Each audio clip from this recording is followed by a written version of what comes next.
Good afternoon, and welcome to another episode of College and Career Pathways, where every Monday, Wednesday, and Friday at 2 p.m., we provide you with information on various colleges and universities, financial aid resources, trade schools, technical programs, skilled trade professions, career readiness skills, and employment opportunities, all designed to help you make the best career decisions possible.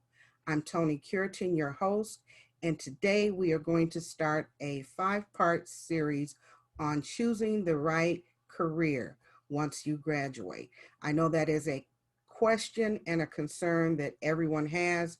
Now that I finished school, what am I going to do? Or if you're in your senior year of high school, you're going, okay, I'm going to graduate. Well, what do I do next? Where do I go? So today we're going to discuss possible career options. Like I say, it's going to be a 5-part series. And the first segment of this series is going to deal with students that have made the decision to go to college. I'm going to open up my screen and pull some information up that we can share, and we can begin.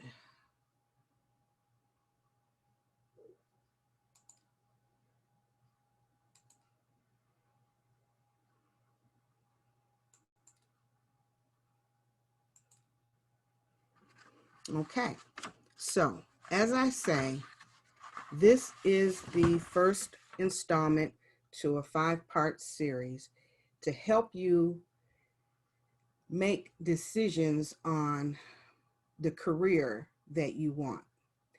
A lot of people approach careers as a permanent thing, and to some degree that is correct.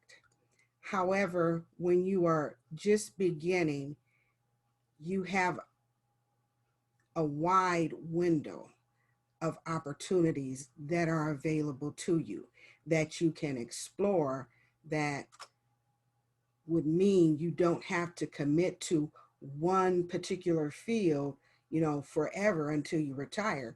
You can view your career as an investment, and you can make an investment of 3 years or 5 years or 10 years, and then you can move and transition into something different if you want. You know, how you choose your career, there are a lot of reasons and formulas. However, I personally believe that the best way to select the best career fit for you is to first discover what it is you like doing, what makes you happy, what gives you enjoyment.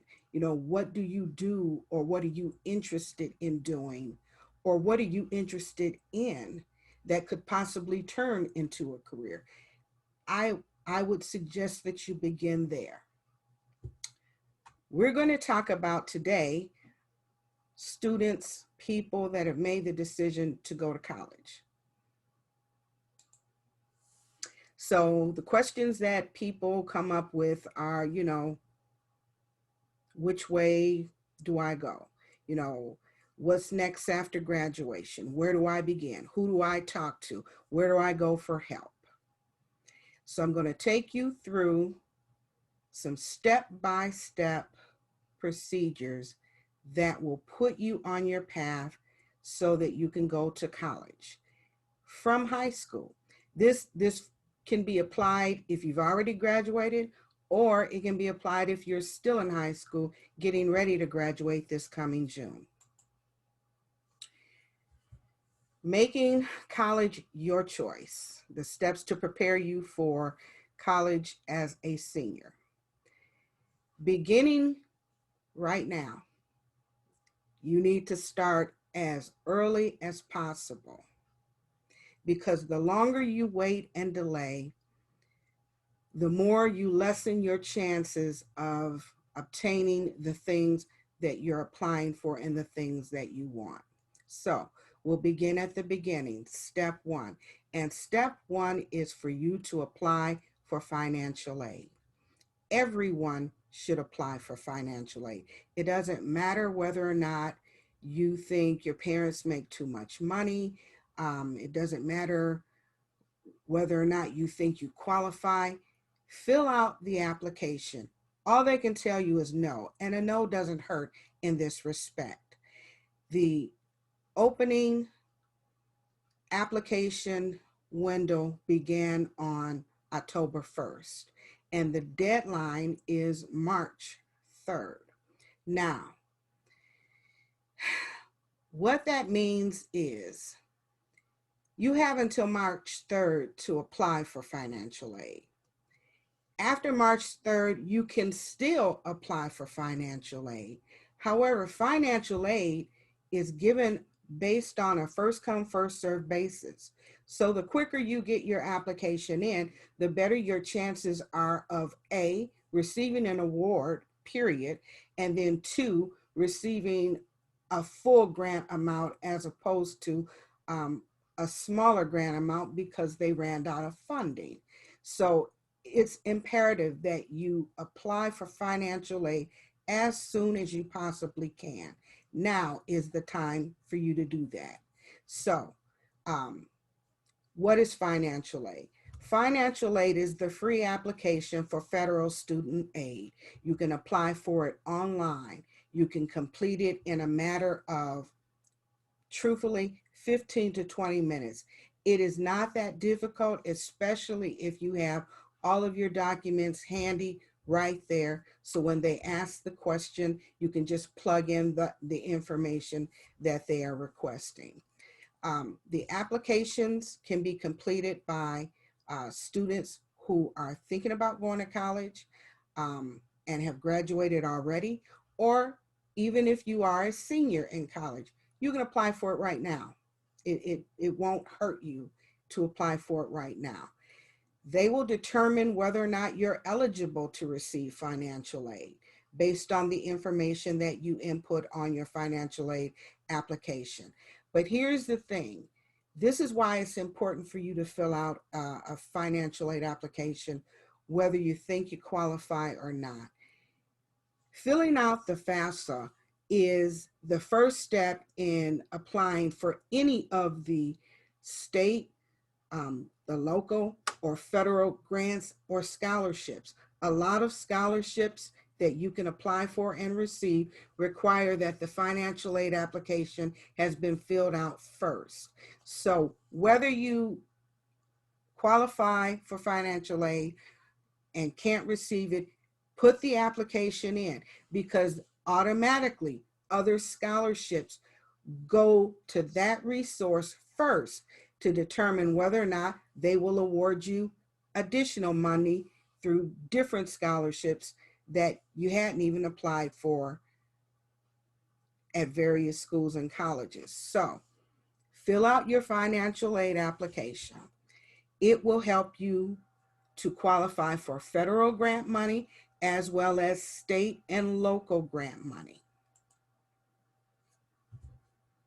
Again, the deadline for applying for your FAFSA is March 3rd. And again, it does not mean that after March 3rd you can't apply for financial aid. You can. However, the funding is it's awarded on a first come, first served basis.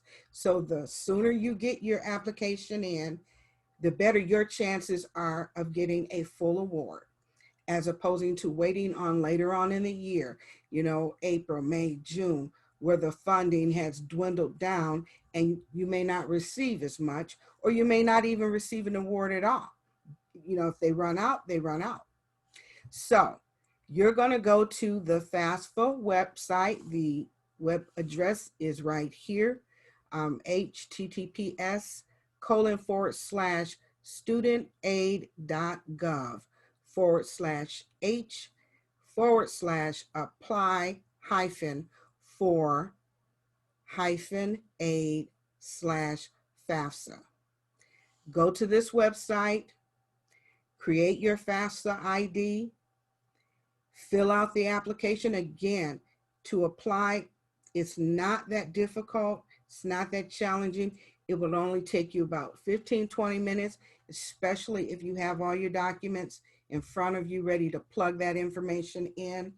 You will need, in order to complete your FAFSA, you'll need your social security number, and you will need the either tax return or the W-2 statement for your parents from the year 2019.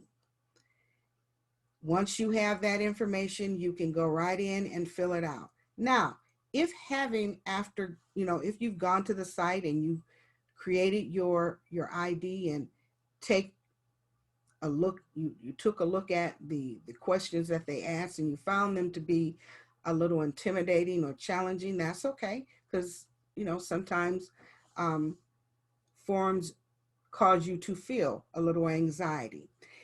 There is an organization called Trio Education. They will assist you in filling out your financial aid application. They will sit with you and go line by line and help you answer the questions correctly.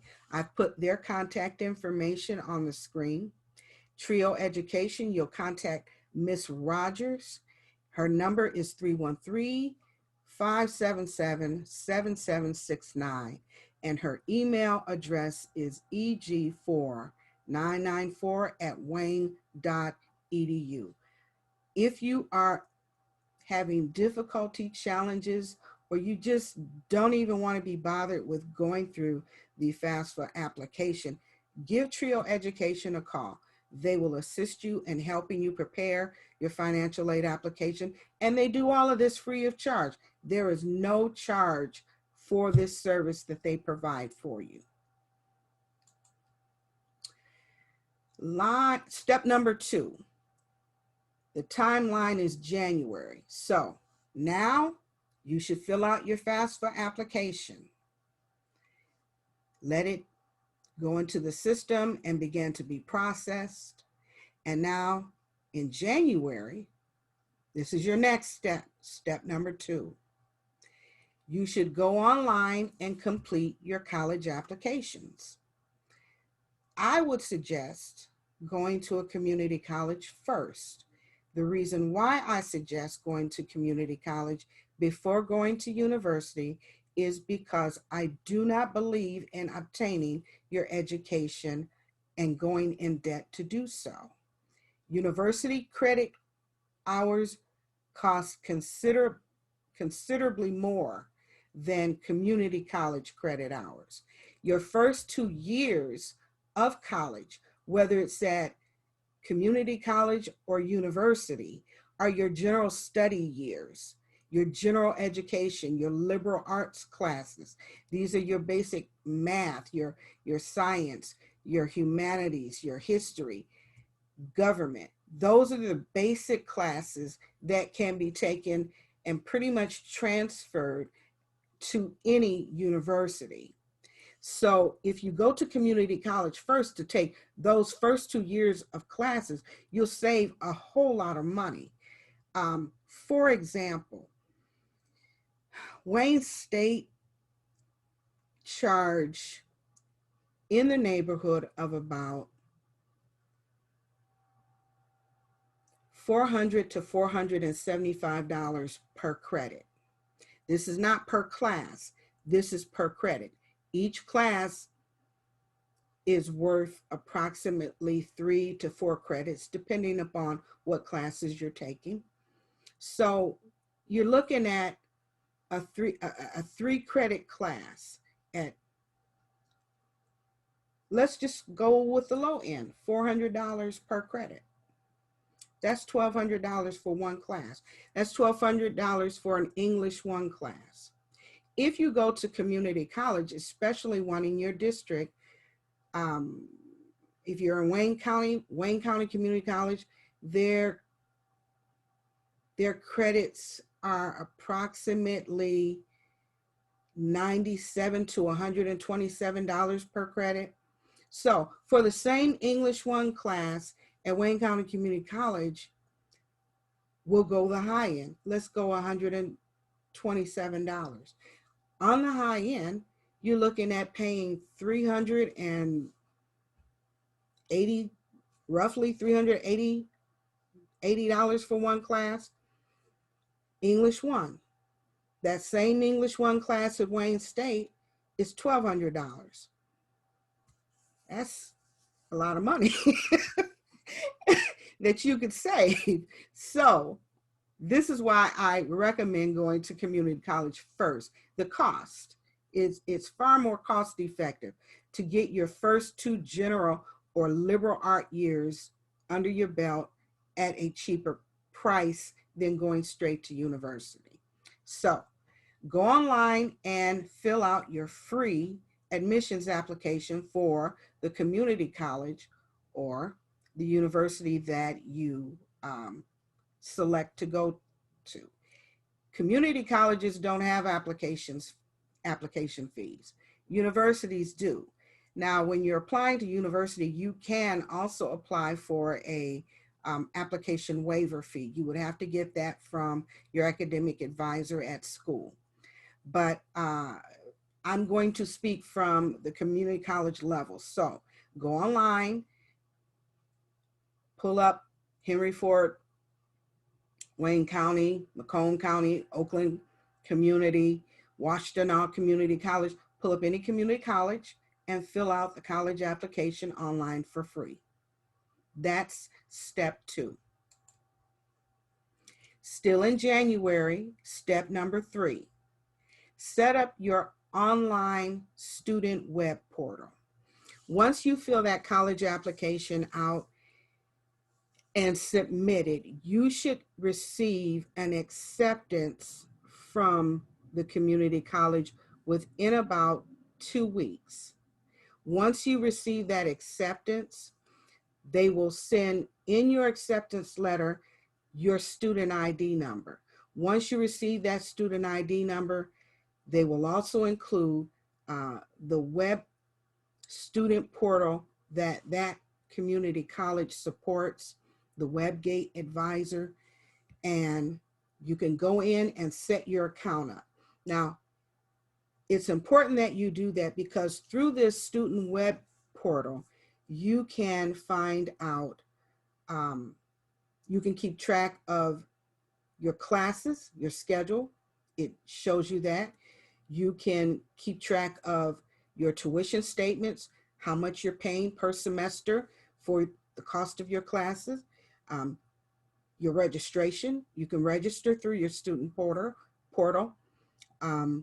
You can also keep track of your grades when you receive your report cards at the end of every semester for your classes. They will be in the academic or the grade section of the student portal, and you can go in and view them at any time and, print off your transcripts from there. So you'll go in and you'll set up your student portal so that you can start receiving your information in your email.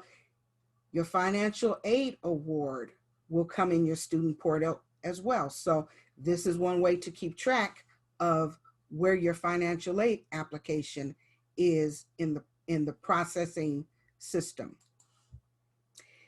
Still in January, we're on step number 4.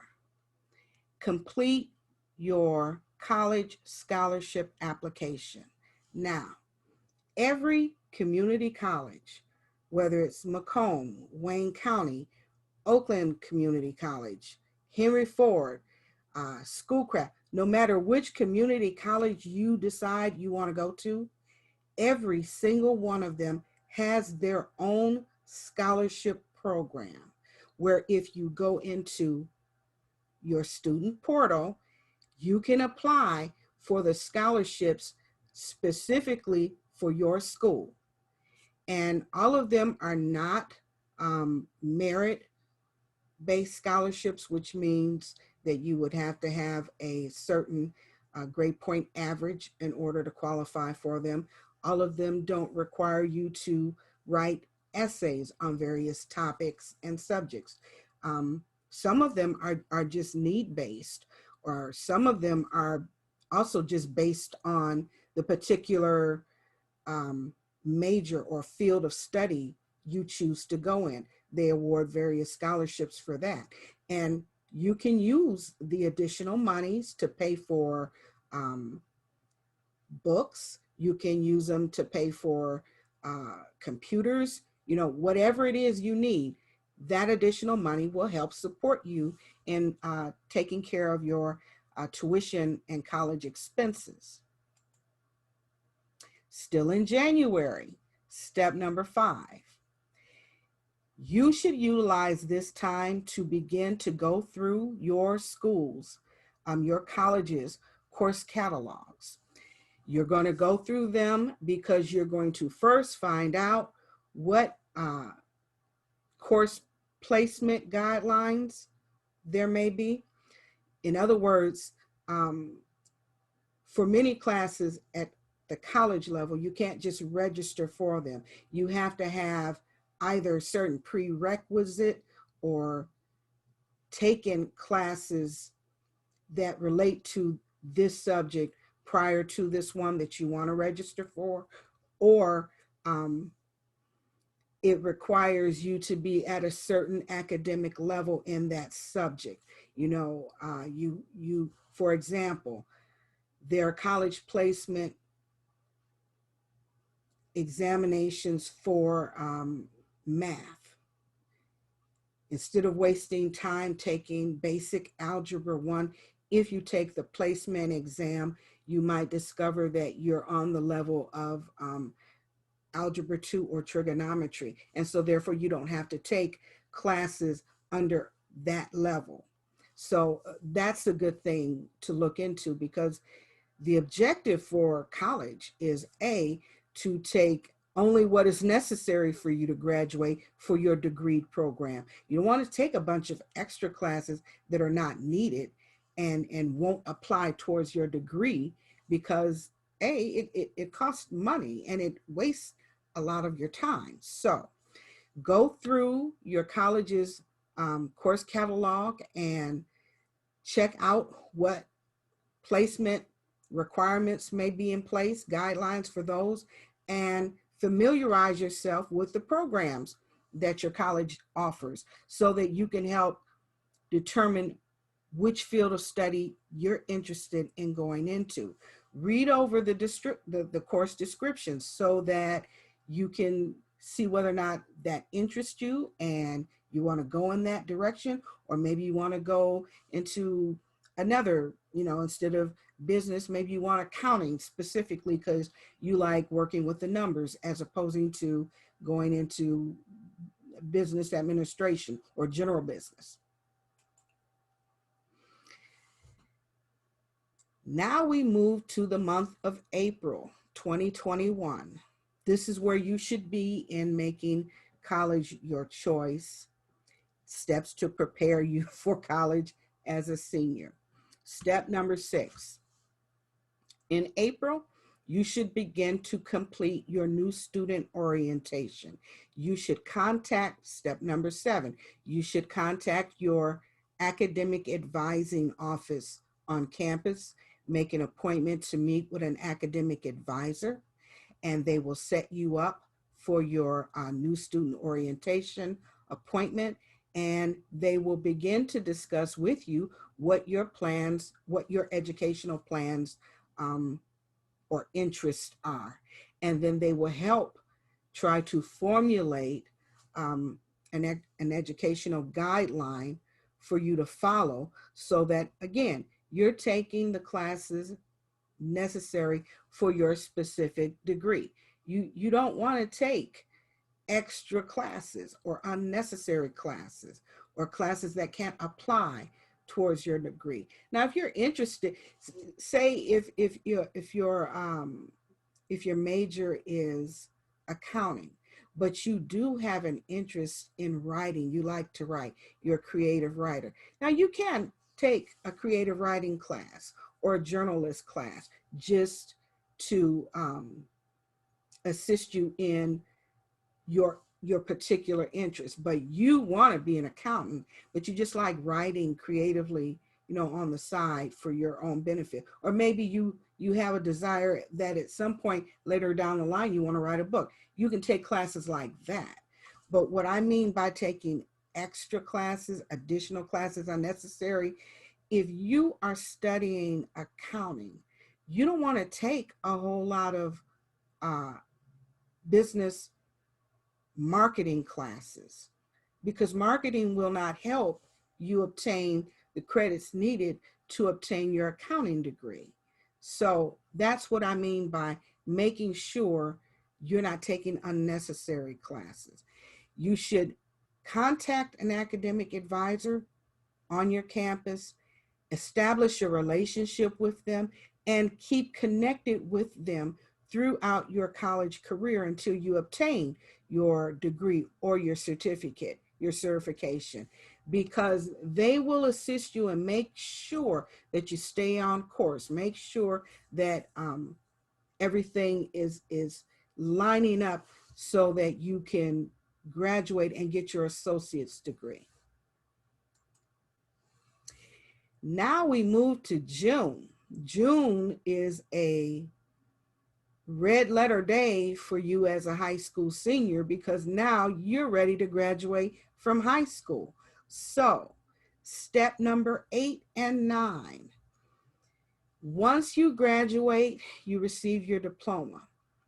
You want to request from your counselors at school a copy of your transcript, and you want to request one for yourself, and you want to request an official one to be sent to the college that you applied for. So if you applied to Macomb Community College, um, once you graduate in June, you want to contact your counselor and say, hey, I need a copy of my transcript to be sent to me, and I want one to be sent to Macomb Community College because I've applied there. And they will send out a copy, an official copy of your transcripts with the graduation date on there. And they'll send it to the college.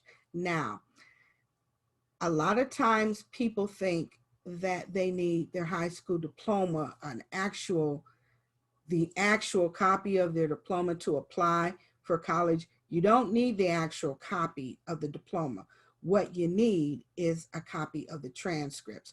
That's what colleges are looking at, and that is what colleges require. They don't require the physical copy of the diploma. They require the physical copy of the transcript, because the transcript is what they evaluate. It shows the classes that you took and completed. It shows the grades that you earned in those classes and how many credits you earned for them. So that's why the transcript is more valuable to them than the actual physical copy of your diploma. Then, as I say, once you get this, you want to go online to the college that you've applied to and been accepted at, and you want to enroll for the fall semester classes. Enrollment usually opens up beginning around the month of April or mid-April. Sometime in April, May, enrollment will begin for community college, no matter which one it is.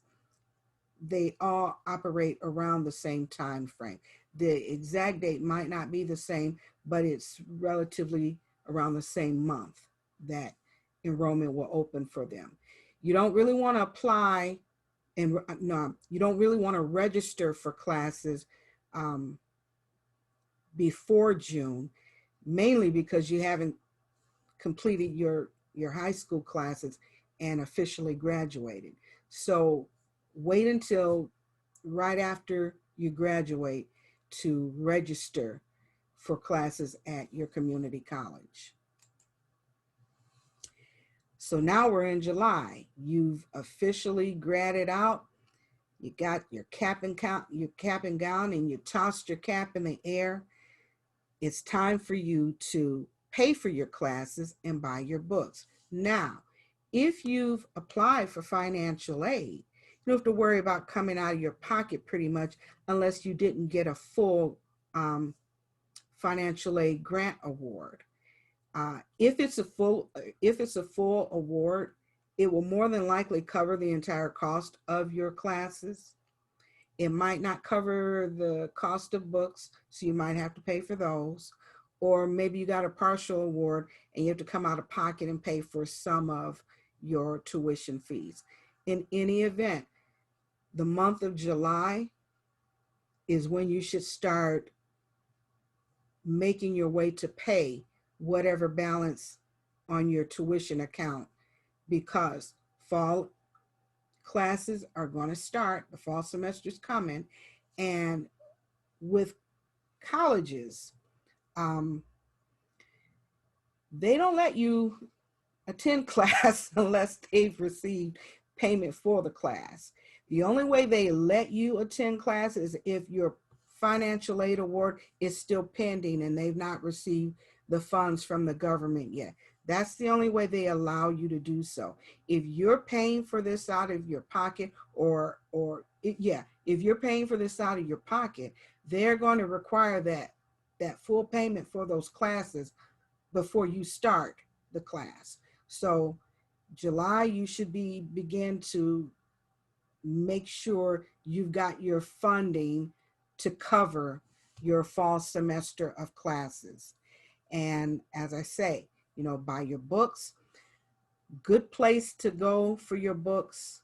Of course, you go to the campus bookstore, and there's a section where they have used books. So your textbooks were purchased by a previous student, and they finished the course and they sold the book back to the bookstore, and now you can purchase it at a discount and utilize it for your current class that you're registered enrolled in. And that's a savings. Another place to go to get discounted books would be Amazon. Amazon sells textbooks at a very good price. So check those two resources out before you actually purchase a new book for your class, because books are really expensive. And we want to do this college education as debt free as we possibly can. So um, check into places and resources that will provide these kinds of discounts for you. Um, that concludes my presentation on selecting college as your career choice. Again, your step one timeline begins right now, and it begins with you filling out your financial aid application. As I say, you can go online, fill it out. It'll take 15, 20 minutes to do and complete. If you have challenges or difficulty, or if you're intimidated by the application, or you just simply don't feel like being bothered with it, you can contact Ms. Rogers at Trio Education, and she will sit with you and go through the application step by step, line by line, so that you can get your financial application in and your award for the grant so that you can go to school. If you have any questions, or if you want any other resources regarding this, please feel free to contact me. My number is 586-842-0558, and my extension is 312. Or if you want to email me, you can email me at tonic@atsedu.net.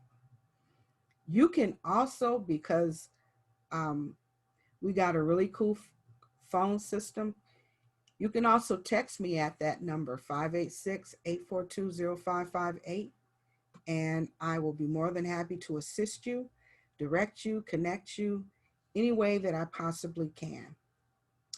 Thank you so much for tuning in. I hope this was helpful to you. Wish you the best of luck and have a great day.